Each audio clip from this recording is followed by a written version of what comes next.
Hi friends, ఒక్కొక్కసారి China విధానాలను చూస్తే చాలా ఆశ్చర్యం అనిపిస్తుంది. కష్టపడే తత్వం, పొదుపు చేసే విధానం, కొత్త విధానాలను ప్రవేశపెట్టే పనితనం, ఆవిష్కరణలు చేసే మెళకువ, ఇలా చెప్పుకుంటూ పోతే చాలానే ఉన్నాయి.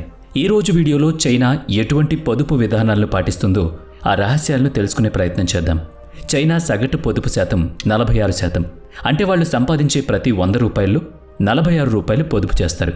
అది మన భారతదేశం విషయానికి వస్తే 30%గా ఉంది. ఇంతటి వ్యత్యాసం ఎందుకుంది? వాళ్ళు ఎలాంటి పద్ధతులను అవలంబిస్తున్నారు? ఇందుకు మొట్టమొదటి కారణం మన అలవాట్లు, పద్ధతులు. ఏ వస్తువు కొనాలన్నా భారతీయులు ఎక్కడ ఎక్కువ డిస్కౌంట్లు వస్తాయో, తక్కువ ధరకి ఎక్కడ దొరుకుతాయి అనే ఆలోచన చేస్తారు. అటువంటి అవకాశం కోసం ఎదురు చూస్తారు. అంతేకాకుండా పక్క వాళ్ళని చూస్తూ వారిలా బతకాలని పోటీ పడతారు. ఉదాహరణకి పొరుగు వాళ్ళు ఎవరైనా 10 లక్షల రూపాయలు పెట్టి కారు కొంటే తాను కూడా అంతకన్నా ఎక్కువ పెట్టి కొనాలని ఆలోచిస్తూ ఉంటాడు. తమది పై చేయిగా ఉండాలని కోరుకుంటాడు. ఆడంబరాలకి, అత్యాశకి పోతారు. కానీ చైనాలో ప్రజల ఆలోచన విధానం వేరు. వాళ్ళు కేవలం పొదుపు గురించి మాత్రం ఆలోచిస్తారు. డబ్బుకి, పొదుపుకి అక్కడ ప్రజలు చాలా ప్రాధాన్యతనిస్తారు. ఇక అసలు వాళ్ళు డబ్బు పొదుపు చేయడానికి ఎటువంటి విధానాలను అవలంబిస్తున్నారో తెలుసుకుందాం. అంతకన్నా ముందు అసలు ధనానికి వాళ్ళు ఎందుకు ప్రాధాన్యతనిస్తున్నారు ఇది తెలుసుకోవాలి. ఈ వీడియోని చివరి వరకు స్కిప్ చేయకుండా చూస్తే మీకు మంచి పొదుపు విధానం తెలుస్తుంది. అందులో మొదటిగా చైనా సంస్కృతిలో ధనానికి వాళ్ళు ఇచ్చిన అర్థం. చైనాలో చిన్నప్పటి నుంచి పిల్లలకు డబ్బు యొక్క ప్రాధాన్యతని వివరించి పెంచుతారు. చిన్న చిన్న పార్టీల దగ్గర నుంచి పుట్టినరోజు వేడుకలకు, పెద్ద పెద్ద ఫంక్షన్లకు కూడా అక్కడ కేవలం డబ్బుని మాత్రమే ఒక ఎర్రటి ఎన్వలప్లో పెట్టి బహుమతిగా అందిస్తారు. అది అదృష్టానికి సంకేతంగా భావిస్తారు. అలా బహుమతిగా వచ్చిన ధనాన్ని ఎలా పొదుపు చేయాలో తల్లిదండ్రులు పిల్లలకు నేర్పిస్తారు. అసలు ధనానికి వాళ్ళు ఎందుకు అంత ప్రాముఖ్యతనిస్తారు? అక్కడ ప్రజలు ధనాన్ని కేసుల ఖర్చుతో మాత్రమే ముడిపెట్టరు. జీవితంలో విజయానికి సంకేతంగా భావిస్తారు. అలాగే ఇతరులు కూడా ఉండాలని దీవిస్తారు. ప్రముఖ చైనా కమెడియన్ చంగ్ ఒకసారి ఒక ఇంటర్వ్యూలో ఈ విషయాన్ని తెలియజేశారు. ఎప్పుడైనా కొత్త సంవత్సరం వేడుకలకు హాజరైనప్పుడు మనం హ్యాపీ న్యూ ఇయర్ అని శుభాకాంక్షలు తెలియజేస్తాం. కానీ చైనాలో మాత్రం అలా కాదు. ఒకరికొకరు కౌగులించుకుని ఈ సంవత్సరం మీరు ఆర్థికంగా మరింత స్థిరపడాలని కోరుకుంటారు. అది వాళ్లలో గొప్పతనం. వినడానికి కొంచెం వింతగా అనిపిస్తున్నా చైనాలో ప్రజలు డబ్బుకి మాత్రమే ప్రాధాన్యతనిస్తారు. డబ్బు ఉన్నవాడే కేవలం జీవితంలో విజయాన్ని సాధిస్తాడని వాళ్ళు నమ్ముతారు. విజయానికి, సాఫల్యానికి మాత్రమే కాదు, డబ్బు ఉన్నవాడి సోషల్ స్టేటస్ కూడా వేరే లెవెల్లో ఉంటుంది. ఇక తర్వాత పొదుపులో ఒకే బిడ్డ నిబంధన యొక్క ప్రాధాన్యత.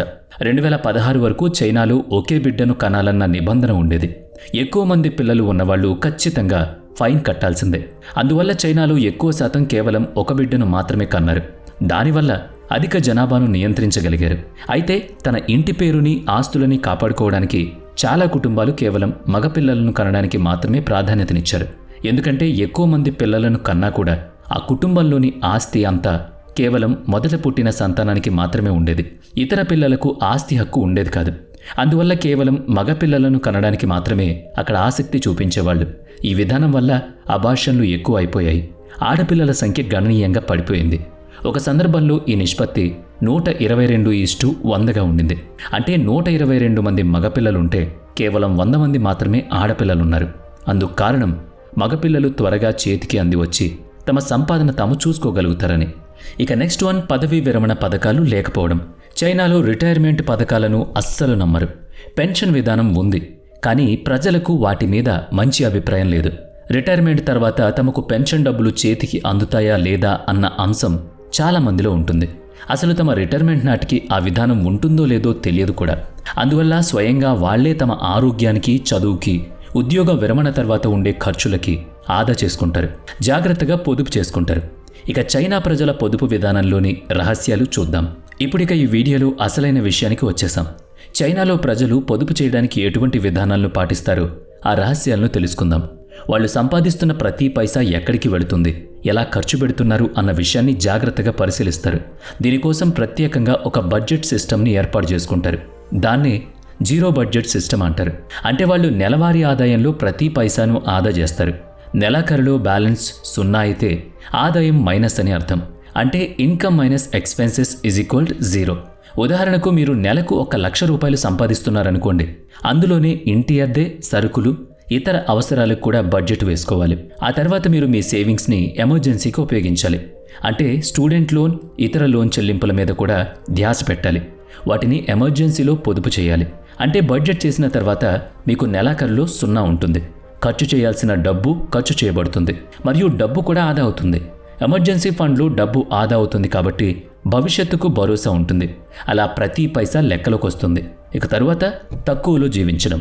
చైనాలో ప్రజలు తమ సంపాదనలో చాలా తక్కువ మొత్తం మాత్రమే తమ నిత్యావసర ఖర్చులకు ఉపయోగించుకుంటారు. చాలా సింపుల్ లైఫ్ స్టైల్ని అవలంబిస్తారు. ఈరోజు ఎంత ఎక్కువ డబ్బు ఆదా చేస్తే భవిష్యత్తు అంత భద్రంగా ఉంటుందనుకుంటారు. ఆకలితో అలమటించే రోజు రాకూడదు అన్నది వాళ్ళ సాంప్రదాయం. అందుకే ఎంత తక్కువ వీలైతే అంత తక్కువ మాత్రమే ఖర్చు చేస్తారు. మిగిలిన డబ్బు అంతా ఆదా చేయడంలోనే వినియోగిస్తారు. నిజానికి ఇది చాలా పవర్ఫుల్ మైండ్ సెట్. కానీ ప్రతిసారి దీన్ని ఆచరించడం కొంచెం కష్టం.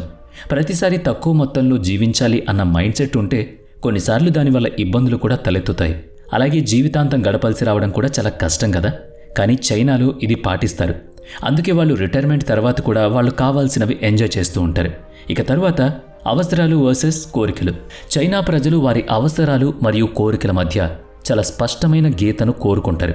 ఆరోగ్య సంబంధిత విషయాలు వంటి ఏదైనా అవసరం కాబట్టి దానిలో ఖర్చు చేయడానికి ఎప్పుడూ వెనకడరు. కానీ తమ కోరికలు తీర్చుకోవడానికి మాత్రం ఖర్చు పెట్టడానికి చాలా ఆలోచిస్తారు. ఉదాహరణకి బట్టలు కొనుక్కోవాలి అంటే ఖరీదైన బ్రాండెడ్ బట్టలు కొనాల్సిన అవసరం లేదని వాళ్ళ అభిప్రాయం. అలాగని గోచీలు కట్టుకుంటారనుకోవద్దు. వాళ్ళకి అవసరమైనవి మాత్రమే తక్కువ ఖర్చులో చూసుకుని కొనుక్కుంటారు. అంతకన్నా ₹1 కూడా అదనంగా ఖర్చు పెట్టడానికి ఇష్టపడరు.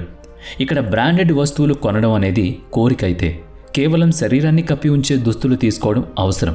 అందువల్ల ఇటువంటి అవసరాలకు మాత్రమే ప్రాధాన్యతనిస్తారు. అందుకోసం వినియోగించాలి అనుకున్న మిగిలిన డబ్బును ఆదా చేస్తారు. ఇక ఇంటి భోజనం. ఖర్చులను నియంత్రించడానికి ఒక సరైన పద్ధతి కేవలం ఇంటి భోజనం మాత్రం చేయడం. చైనాలో ఇంట్లోనే సమూహ భోజనాలు చేయడం సర్వసాధారణం. కేవలం ప్రత్యేక సందర్భాల్లో మాత్రమే బయట భోజనం చేయడానికి ఇష్టపడతారు. బయట తిన్నప్పుడు ఆహారం కోసం అవసరమైన దానికంటే ఎక్కువ ఖర్చు అవుతుంది. ఇది వాళ్ళందరికీ మంచిది కాదు అని వాళ్ళ అభిప్రాయం. అందుకే ఏం తినాలన్నా కూడా ఇంట్లోనే ప్రిపేర్ చేసుకుని హెల్దీగా లగ్జరీగా అందరూ కలిసి తింటూ ఉంటారు. ముందు ఏది అవసరమో ఏది ముఖ్యమో దాని మీద దృష్టి ఉంచితే మిగిలిన ఖర్చులను అదుపులోకి తెచ్చుకోవచ్చు. చైనా ప్రజలు పాటిస్తున్న ఈ పద్ధతులు ఎవరైనా సరే పాటించవచ్చు. కానీ వాళ్ళకి చాలా డిసిప్లైన్ అండ్ కంట్రోల్ చాలా ముఖ్యం. ఒక్క నెల మనం ఇలా పాటించి చూస్తే తేడా తెలుస్తుంది. మన చేతిలో ఎంత డబ్బు మిగులుతుంది, ఎంత పొదుపు చేయగలుగుతామో అనేది మనకి క్లారిటీ వస్తుంది. ఇక ఇండియా వర్సెస్ చైనీస్ మెంటాలిటీ చూస్తే ఉదాహరణకు ఇండియాలో చాలా వరకు స్వచ్ఛమైన నీరు లభించదు. అందుకోసం ప్యూరిఫైయర్ తప్పనిసరి. కానీ మన దేశంలో సగటు వ్యక్తి ఆ ప్యూరిఫైయర్ను కొనడానికన్నా మార్కెట్లో కొత్తగా వచ్చిన ఐఫోన్ కొనడానికి ఇష్టపడతాడు. అంటే అవసరానికంటే మనం కోరికలకు ప్రాధాన్యతనిస్తున్నాం. ప్యూరిఫైయర్కి ఐఫోన్కి సంబంధం ఏంటి అనుకోవద్దు. నువ్వు ఒక 20,000 పెట్టి ఆండ్రాయిడ్ ఫోన్ కొన్నా సరే అది అద్భుతంగా పనిచేస్తుంది. పోనీ ఐఫోన్తో నువ్వేమన్నా మేడలు మిద్దెలు కడతావంటే అది లేదు. కేవలం ఒక స్టేటస్ సింబల్ కోసం మాత్రమే నువ్వు ఐఫోన్ని కోరుకుంటున్నావు. అదే 60,000 పెట్టి ఐఫోన్ కొనే బదులు ఒక 20,000తో ఆండ్రాయిడ్ కొని ఇంకొక 20,000తో మంచి ప్యూరిఫైయర్ కొనుక్కుంటే కనుక నీకు ఇంకో 20,000 సేవ్ అవుతుంది. అంతేకాకుండా ఆరోగ్యంగా ఉంటావు. ఫోన్తో నీకు కావాల్సిన అవసరాలు కూడా తీర్చుకుంటావు. ఈ మెంటాలిటీ మీరు కూడా అలవాటు చేసుకోవాలనేదే మా కోరిక. ఎందుకంటే మీరు పొదుపు చేసి మీ భవిష్యత్తు భద్రంగా ఉంటుందంటే మాకు అంతకంటే కావాల్సిందేముంటుంది. ఇలాంటి మరిన్ని ఇంట్రెస్టింగ్ వీడియోస్ కోసం తప్పకుండా సబ్స్క్రైబ్ చేయండి. నెక్స్ట్ వీడియోలో మళ్ళీ కలుద్దాం. Thanks for watching.